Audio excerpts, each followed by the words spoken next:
Okay, so we talked about the first piece of land that I bought at auction. Let's talk about the first house that I bought at an auction.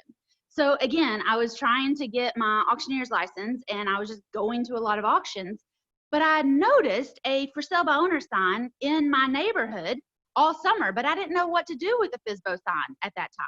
And then one day I was driving home and one of the auctioneers that I worked for his family's company, he was putting a sign up that we were going to have an auction. And so I followed him to the house. He took the pictures of it. And I was walking through going, oh my gosh, my mom would love this house. She loves to buy in this neighborhood. She loves to buy houses that look like this. I'm going to tell my mom and she should come to the auction so she could buy it. So that was my original plan.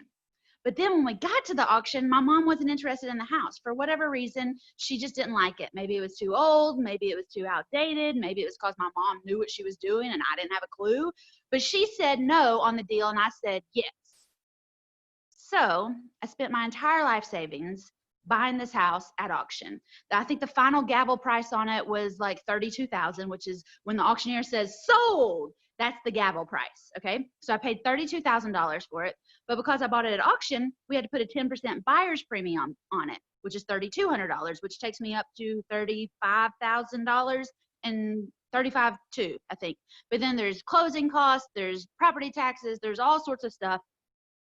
I was probably in this deal for right around $36,000. And y'all, I went broke buying this deal. I went broke trying to get rich in real estate because I didn't know what I was doing.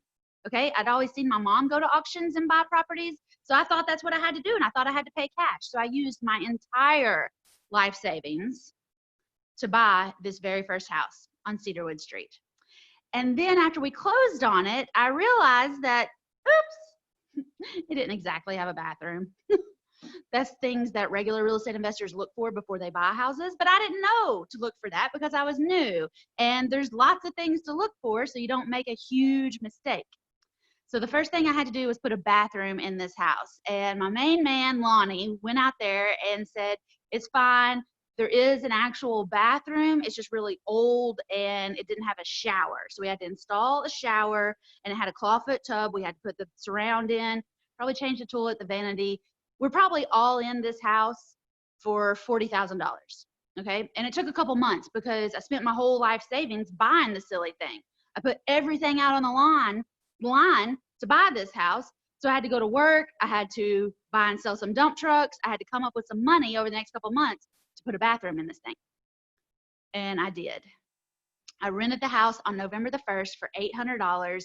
And I remember that because November the 1st is my brother's birthday, because I told my brother during this situation that he was going to be my real estate partner and we were going to buy houses just like mama did, and it was all going to be fine. Also, in the meantime, we bought another house and spent his entire life savings, but I'll get to that in a different video. But on the house on Cedarwood Street, I rented it on Tyler's birthday. I got $800 in my hand because I didn't know to get first month, last month, or a security deposit. I just wanted $800. I also didn't know there was formulas, and I didn't know that there was some math involved to make sure that I was actually making money. I thought, okay, $800 times a lot of months, I'll eventually get my 40 grand back. When I actually calculated it and then I recalculated as to how many $800 checks and houses I needed every month so that my brother and I could both leave the family dump truck company, y'all, it was going to take us like 115 years. And I was in my 20s at that time, but I still didn't have 115 years to be able to make enough passive income for my brother and I, my partner and I, to leave our full-time jobs at our mom's dump truck company. So we had to get creative fast. And that's what I'm going to tell you in the next video. Check it out.